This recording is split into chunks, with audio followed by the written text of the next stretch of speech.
बापू किराणा संपला रे आणि पैसेही नसेत ना बाजारही आहे मा. आई माझ्याकडे पैसे नाही आहेत पण गाडी खराब झाली आहे. मालकाकडे जातो ना पैसे मागतो ना बाजारही करतो. 8 दिवस झाला कामावरही नाही गेलो. मालक देईल का पैसे?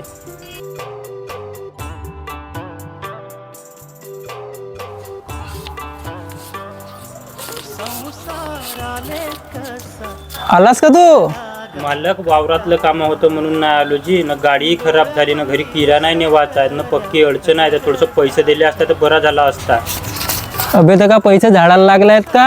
8 दिवस झाला कामाला नाही आलास आणि आता आलास पैसे मागायचे आहेत तर तुझी काही गरज नसे माहिती कामाला. कोणी करतील काम, जा तू. नाही काही गरज नसे माहिती, कामही नको करू आणि येऊ नको आजपासून, जा तू. हातामंदी काही न